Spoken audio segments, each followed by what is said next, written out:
Here are your examples for 7-2. 7-2 is about congruence. We'll start with our key concept here. Corresponding parts of congruent figures. This is very important, so really listen carefully, please. In words, we would have, if two figures are congruent, their corresponding sides are congruent. Corresponding sides is one of your vocabulary words, so please put an example on your vocabulary today so that you can use this throughout this lesson. Their corresponding sides are congruent and their corresponding angles are also congruent. And here's what that looks like. We use arcs like this here. Since there's two arcs there for angle C, we can show that it is congruent to angle F because there's two arcs there. And if we look through here, we can find that angle C and angle F. We also have a single arc here for A and a single arc for D, and if we look through here we can find that as well, and we can see that angle A and D are congruent. And this is how we show congruent, like this right here. We use the kind of wiggly line like that over an equal sign. That is the congruence mark. It shows that those two things are congruent. And now lastly, we have an angle here and here. They're not marked congruent because they're right angles and they both have the right angle symbol. So we've got angle B and angle E also congruent.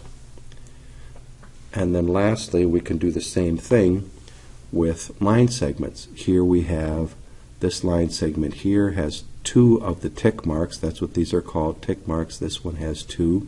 So I'm going to back this out. So we have CB congruent with EF, and that's right here, angle BC and EF. Now notice CB and BC, they're the same line, so it doesn't matter which way you label that. Okay? And then we also have AB and DE. So here's AB and DE congruent. And then lastly we have CA and DF congruent right here.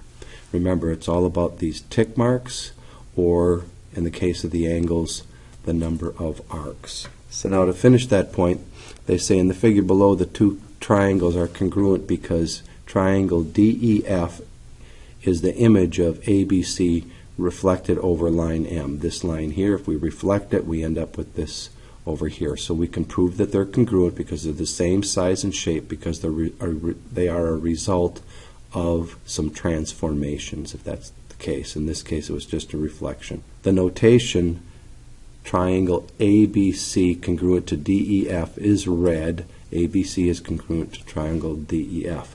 Now there's something that's really, really important about this. You have to be careful about the order here, because as we saw up above, we have CB congruent to EF. And notice that the BC is right here and the EF is right here. We also have, let's change this, CA congruent to DF. So if you look at the C and the A, they're the first and the last, and the D and the F are first and last. We'll back this out so you can see a little bit better here. And lastly, we have CA and DF. So we already did that one. Green, we have AB and DE. So we have AB and DE, first two. The order of the letters matters is what I'm getting at here. The parts of the congruence figures that match or correspond are called corresponding parts. So put that in your vocabulary, please. And I will make a further point about exactly what this order is in a couple of problems here. In problem number 1, they ask us to write congruent statements comparing the corresponding parts in the congruent triangles shown. Well, whenever you have a situation like this, when you're being asked for congruent statements, if you have a three-sided figure, a triangle, you're going to have 6 statements. If you have a rectangle or a square, anything with 4 sides, you're going to have 8 statements. So let's look for those 3 statements. First of all, they say that angle J is congruent to angle G. Well, if you look at it here, you've got J with a single mark, G with a single mark. They also tell us that we have angle L and I congruent. Well, here we have 2 arcs, and here we have 2 arcs. That makes sense there. And then lastly, we have angles K and H, and you can see K and H have 3 arcs. So there's our first three statements. And remember, we talked about the fact that we'll always have six statements, so here are our other six statements. So we have line segment JK and GH, so we have JK and GH. Notice those are both with one single tick mark. Also notice that when we're talking about angles up here, we use the angle symbol and we go angle G. And in this case, we talk about line segment JK. It's not just JK. J and K are points. G up here is a point. You have to put angle, or you have to put line segment if that's what you're talking about. Next, we have KL and HI. So here's KL, 3 tick marks. HI, 3 tick marks as well. And then lastly, we have LJ and IG. We have LJ here with 2 tick marks and IG with 2 tick marks here. So we have our 6 statements. Make sure that you recognize that when you do these problems, for example, if you look at this, it'd be easy to look at this and say that this looks like this JK, this line segment here, is the same as this line segment here. But we do not know that because we don't have exact measurements on that. It could be off by 1/100th of an inch for all we know. We go 100% by the tick marks, and these show that these are not congruent. We would have to change one of these to either this one or this one. We go 100% by the tick marks. Make sure you understand that. Please press pause and do letter A. Make sure that you remember that since we're doing letter A and we have a 4-sided figure here, you are going to have 8 statements.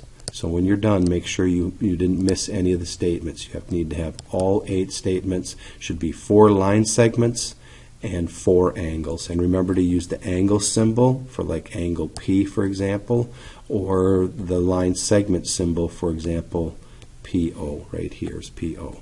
All right, let's take a look at example number 2. In example 2, we have a triangle ABC is congruent to triangle XYZ. Write congruent statements comparing the corresponding parts and then determine which transformations map ABC onto XYZ. So there's 2 things we need to do here. First of all, the congruent statements. Since we have triangles, we're going to need 6 congruent statements. So analyze the figure to determine which angles and sides of the figures correspond. So we can look at this and see that angles A and X are congruent to each other because we have this angle here and this angle here.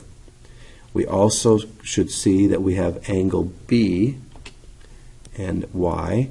Right here's B and right here's Y. And then lastly, of course, we have C and Z right here. Now what I want you to notice is if you go back to this, it says that angle A is congruent to angle X. And notice that A is the first letter here and X is the first letter here. Notice that A is the first letter here and X is the first letter here. Then it also has angle B and Y congruent to each other.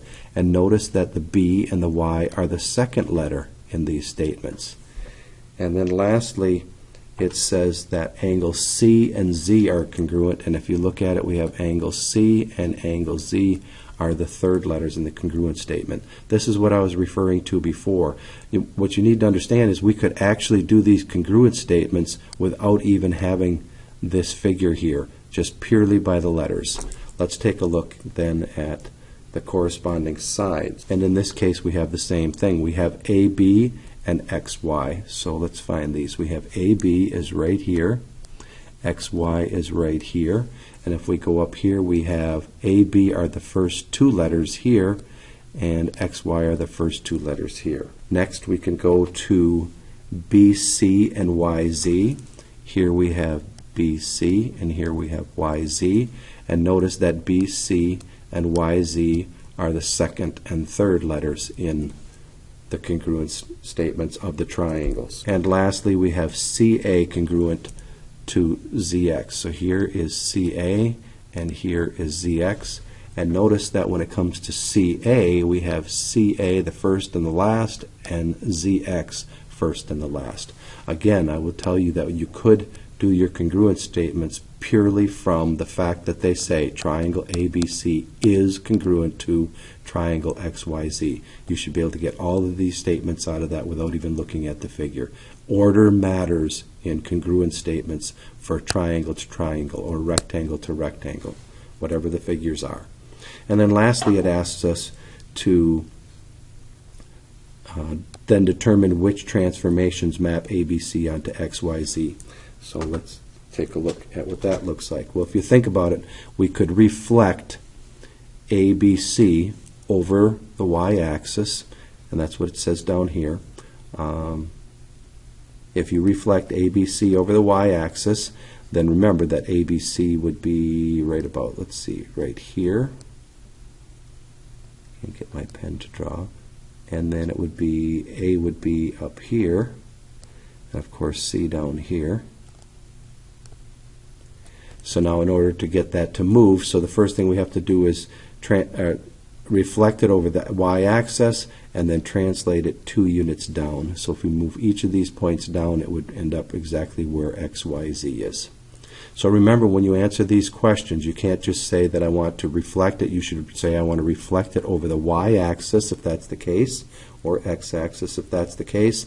And then if you do a transformation, you should tell me how many units up, right, down, left, etc.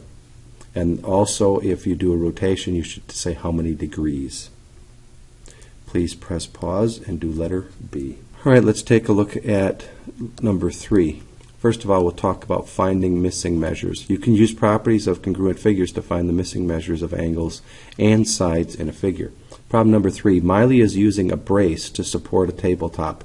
In the figure, triangle BCE is congruent to DFG. So if angle CEB is 50 degrees, so in other words, C, starting here at CEB,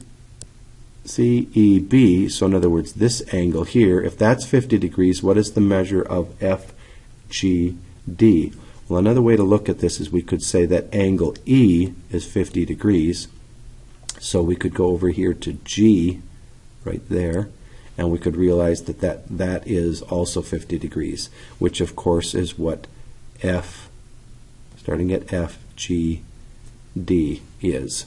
There's just 2 different ways to talk about an angle. Let's draw it over here. So we'll do this triangle over here a little larger. So we have C, E, and B.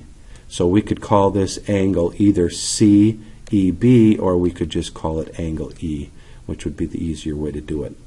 So we can see, at any rate, that this angle is the same as this because of the congruence statement. It's telling us that we have 50 degrees for an angle. Please press pause and do letter C.